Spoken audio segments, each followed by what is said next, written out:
Hello, this is Kippi from KippiAtHome.com. Welcome to my home and welcome to my channel. Tonight we're going to be crafting up this gorgeous split ball wreath, and it is just going to be so beautiful on my front door welcoming my guests. It has the no fail bow on there that is going to be gorgeous on your Christmas tree, gifts, wreath, anything at all. So let's get started with that, but don't forget to subscribe and hit the bell so you don't miss a thing. All right, let's get started. I have my supply list below so you can see all the elements that you're going to want to have on hand. The split balls I actually purchased the balls in the round form, and then my husband and I cut them in half, and I will put the link below and you can watch the little videos we're doing it. It's pretty funny. So and then I put a little bit of sandpaper on them. They're not exactly perfect, each one of them, but they look great. So I made a wreath with them before, doing the same thing. So here's how it turned out. It turned out gorgeous. And I used a form that I purchased, and I can put the link for that below. But during this, our staycation, supplies are a little bit low, and I had to wait for that. And I thought, well, I'll just ask my husband, since we're working with wood, why don't you make me one? So he made me one. We're going to be using sunflowers. We're going to do like kind of an early fall, late summer wreath. And I like to not just go from bright summer, sunshiny to kind of a drab, muted colors. Even though I really like fall colors, I just like to transition with some sunflowers. They still make me happy. It's like my back to school flower, I guess. So you definitely want a pair of these heavy duty wire cutters. None of that little sissy stuff. We like the real deal, and you cut through all the stems at one time, no hand fatigue. I'll list that below. So I like to buy my flowers in bunches, the bushes, instead of just one little individual flower or just little tiny things of flowers, even though I do that as well. But if you can buy some bunches, you'll get some different colors and different sizes, and you can kind of use those to set the tone. So I was pushing up some of my greenery on that to kind of get things set up to start kind of deciding what I want to do. So my sunflowers came from one bush, and they had different sizes on there, and they also have some really small ones on there that I'll show you in a minute. But the other pieces, the green hanging ball part, that is actually its own stem, and there was multiples. And then I added in some different eucalyptus, because I like eucalyptus all year. Christmas, summer, spring, fall. Eucalyptus is my go-to green. So and the more greens you have, the more variations, the better for me. I'm a green lover, so I'm going to stick this eucalyptus in there, and I'll keep manipulating around. And I kind of do like what I'd call a bouquet in my hand before I start attaching anything, so I can see how it looks, and I'm not just gluing or putting things on there. I kind of see, and then I can manipulate my hand easily. Once I'm satisfied with my bouquet, then I'm going to use my crafter's best friend, a zip tie, and I think I bought these at the dollar store, so you don't have to spend a lot of money on heavy duty ones. And I just cut the long piece off once I'm ready to be finished. So I can manipulate these flowers around, and if I decide I want to change it, I can just cut this zip tie off and start over. So I haven't yet attached it, so I can kind of see what I'm doing. And my reasoning for this would be, I need to know where I'm going to put the balls, because I don't want to put any balls under the flowers. You want to put it against the flatter surface of the form. So that's what I'm trying to do, is establish the size that this is going to be, so I can mark where I'm going to start the balls. I also want to make my bow before I start putting the balls on, to see where that's going to end up, and that's also some size. So I'm just getting a nice clean, and my scissors definitely say ribbon only. So better not be seeing you over there cutting paper, kids. So gonna make my easiest bow ever, and you just need, wired ribbon is the best. Not that you have to have it, but wired ribbon and a zip tie is all you need, and probably a pair of scissors. So I'm just going to try to find out how big I want my bow to be, and I'm going to make it into a circle. And when I, of course, flatten the circle, that would be how wide the bow is. So you might kind of figure that out. But every bow is going to be a different size, so whatever works for your piece. Doesn't matter if you're putting on a lantern, a Christmas tree, a gift, a wreath, or anything. This bow works for all of those applications. So once I'm satisfied, I go around 3 times, and when I go around 3 times, that'll give me 3 loops on each side. So I want to make sure that my center has a little piece on either side, so when I go to grab that with my zip tie, it's gonna get stay all together. So once I have my little loops done, so to speak, which is my circles there, I'm going to do a streamer or a tail, and I'm just going to kind of fold it in half, and that'll just be streamers for both sides. And you of course can add more streamers if you like. And if you want this bow to have different colors, you just have to when you're winding it, wind the 2 or 3 colors together. And then the streamers, you probably want to use one of each. Use the streamer out of each color. All right, so this is my center tie. This is how I'm going to tie the bow together. And since I'm only have 2 hands, I like to set all my elements out before I get going. And there's my zip tie.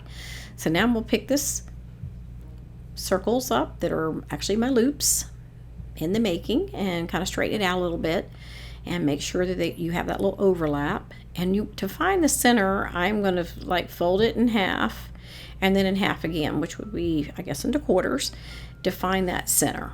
So when I fold it, because it has a wire in there, plus it's ribbon, it will leave a little mark, and then I'll know where my center is going to be. And of course, that's where I'm going to match it up to my streamer, and then pull it together with my zip tie in that center spot.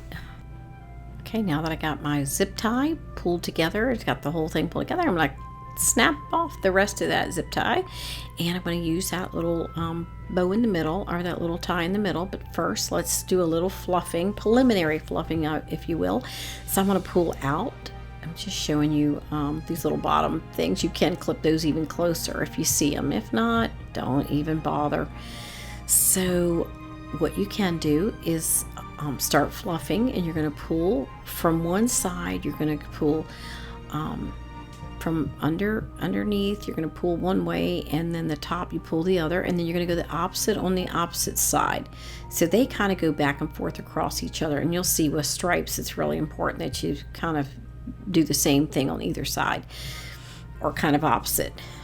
So just fluff it however it looks great to you, because it is a taste only and kind of bow.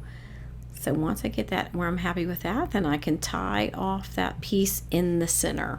All right, just leave those tails. Don't cut them off, because I'm actually going to use that to tie the bow to the form.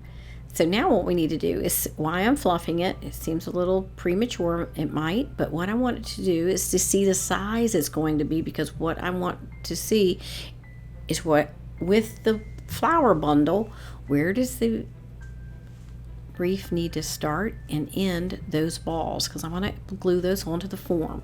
So I'm going to place it on my ring or my wreath form, and I'm also going to put my flowers down, and then I can mark where my balls are going to start and end. And I make sure that they go under this a little bit, but not under it too much, because it's going to be very hard to attach this with those balls under there. So this will be easy. Now this is a great glue gun. I can put the source for that below, and I love this big glue stick, because I'll tell you what, if you're a crafter and you keep messing, I used to use those small glue guns, and that would be spend so much time messing with those glue sticks. All right, so I'm going to place these, and I'm going to kind of figure, I want to absolutely have them touch, and I want them to be in the center.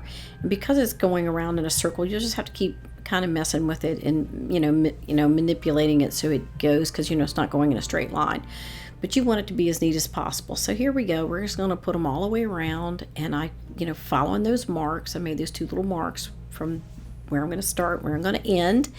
So make sure y'all check out the other wreath that I made. I'll put the link for that in the description below, so y'all might want to make that one too. It's so pretty with the peonies and the eucalyptus. All right, so here's our bundle that we made earlier, and we will need to be doing a little trimming there. and I will be manipulating a few more elements in it, you know, adding and subtracting and moving things around. So it's not over till it's over. And sometimes even after I hang something, I add a thing or two to it. And of course, you know, I fluff the bow for sure. All right, we're just going to see how that's going to fit on there. That looks good so far. Wonder how it'll look with the bow. But we're going to just get it to attach, and then we can see. And if, you know, like just like before, if it doesn't work out and you don't like it, you can cut that zip tie right off with those fantastic wire cutters. So it's not anything permanent, and that's why I don't want to glue it on there. And at the very end, you know, if the elements need to be glued in, I definitely use my hot glue gun there. So putting this against there, and you can see against those balls, and I don't want to waste those balls either. So you want that to just kind of hold it on. It's kind of preliminary, you know, because you'll probably put another one or two in there, see? So you just kind of holding it on there and see where else it needs another zip tie. It's simple to put one on, and they're very inexpensive. Like I told you, I got them from the dollar store. All right, let's try out our bow and see how it's going to look. And I know, oh, it's so sharp with that. Isn't that pretty? So I'm just going to tie it on there, and I can guarantee you that I'm going to take it back off before it's all over. So I'm going to cut that little zip tie off because that's in the way. And then we'll move on and see where we need to fill in.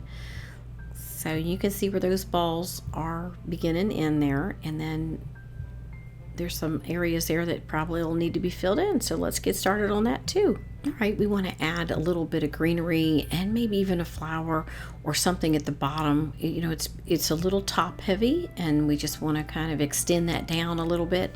And since I love green, you know, it's always going to be my first choice, and eucalyptus is definitely going to be perfect there. Okay, I've got this thing just about fluffed where I want it, and I can tell that I definitely want to put a little greenery below it. Some kind of piece of wire to do what I'd call my temporary little green bundle at the bottom. And I'm saying temporary because until I hold it up, I won't know if I want to do something else. And I definitely can't hold it up and hold the greenery on there. So I'll just do a little temporary there. And then I'll hold it up like I'm hanging it and make my final decision. After hanging it up for a moment, I realized I'd like to add a little bit more greenery and a wee bit of color. So I'm going to add another flower in. So I took the bow off, untied it, and I see where I would like to put another flower in. I'm using my hot glue gun, adding a few leaves in. I like the leaves that actually come. I like all the leaves because I like green, but I'd like to add some of those leaves. They're a little bit different colors, so I can scatter those around, and they're the ones that actually came in the bundle or the bush with the sunflowers. So I'm going to glue a few of those around, add a little something interesting, and I'm going to add a little bit more eucalyptus. Now I'm going to use those ribbon only scissors, and I'm going to cut that little end off and keep it cute with a little, what we call a little chevron or a snake tongue or whatever you want to call it, and just have it kind of finished there. It looks great. I love it so far. Oh, I just love these sunflowers, and I do feel like that bow is looking a little bit big compared to how many flowers I have. So I think it's a little out of proportion, so why not add more flowers? I certainly don't want a smaller bow. So I'm going to add a couple more little sunflowers and a little bit more greenery, and it is going to be gorgeous. Oh, that was so much fun, and I just loved how it turned out. All right, guys, don't forget to subscribe and ring the bell, and to check out all the supplies and more inspiration below in the description. And please leave me a comment and let me know what you think. All right, we'll talk to you guys soon.